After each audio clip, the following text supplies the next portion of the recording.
i chaltlang an thel me ka chak lampang pomut amut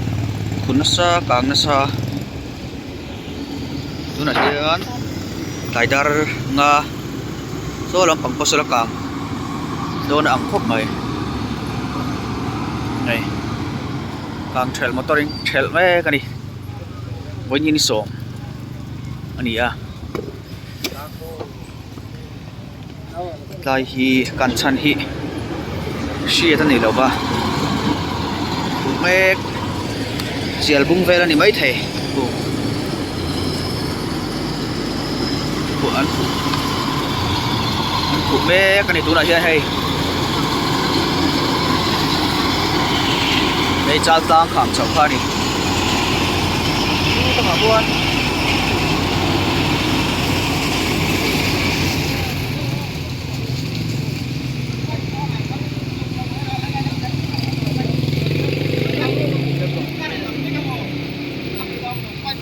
so tak so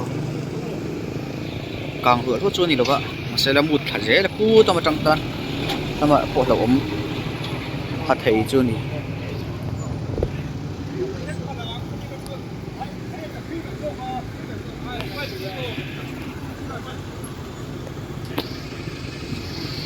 khu vùng càng nó sẽ em chuột này đâu mà rồi chứ càng vắt thế này về tất mày rau é mày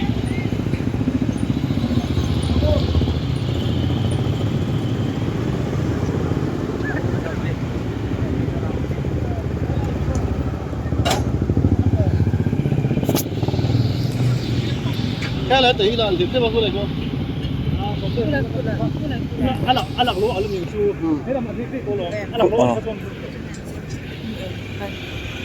đây này,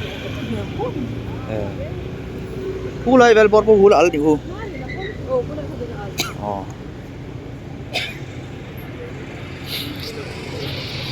Trong khu trồng cây lại thấy tất cô.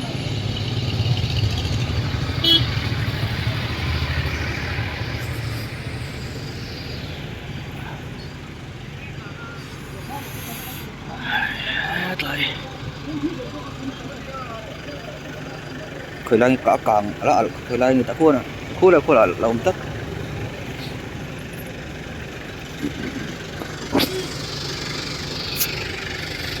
khu lai zon khu là khu lại con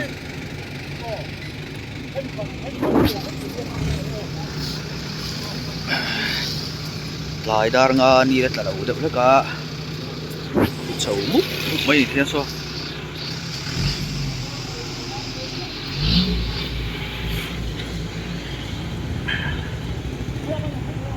tội chầu lên á ăn phủ lệ đô này mê lệ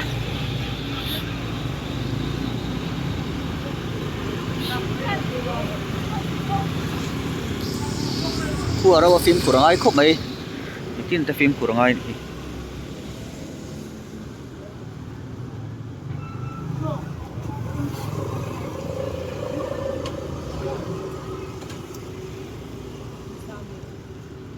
nó sao tục tổ đâu ấy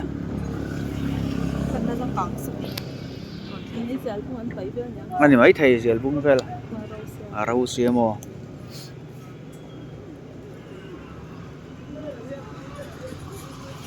phụ lệ đô nữa thì càng cũng là phân kế mà lộ mà phụ lệ đô này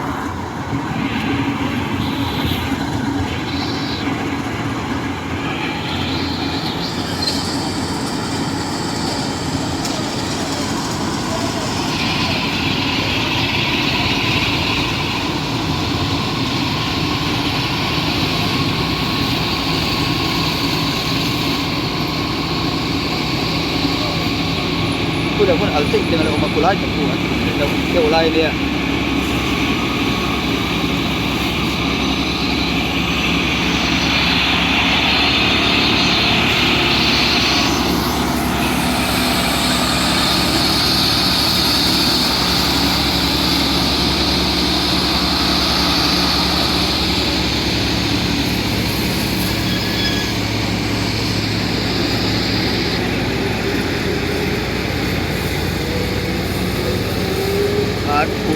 thả phụ đi thằng ấy đầu tua nên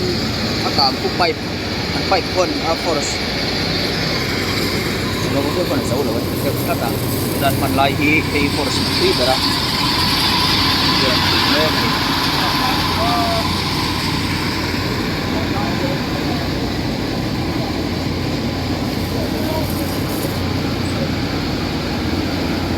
qua đâu cho nó phim của nó nói khóc mấy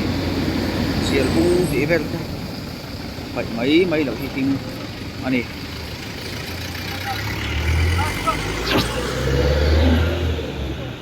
kutsu nó diễm chầu tổ view mấy thế này khô lút tục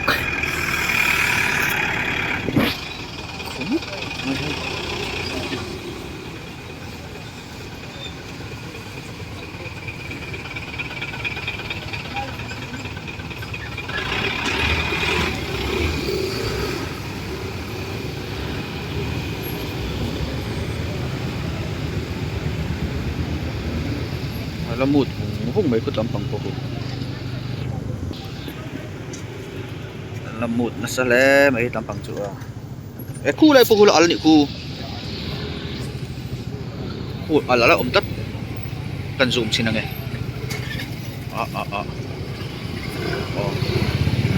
khu này phụ ở là ổn tất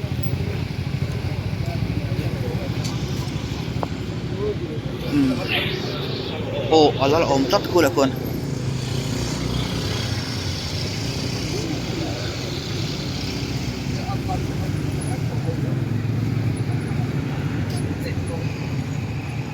ở đồng bét thôi này mô khu là khu là mượn khu là tắt khu portial tiêu là mô khu mô phát cầu thang tiền này tổ là bạ nấu canh đậy mày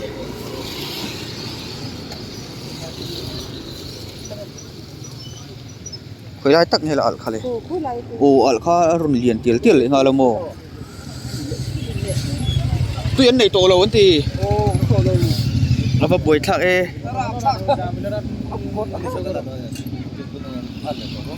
khu này zone con ở là ổn chắc ta khu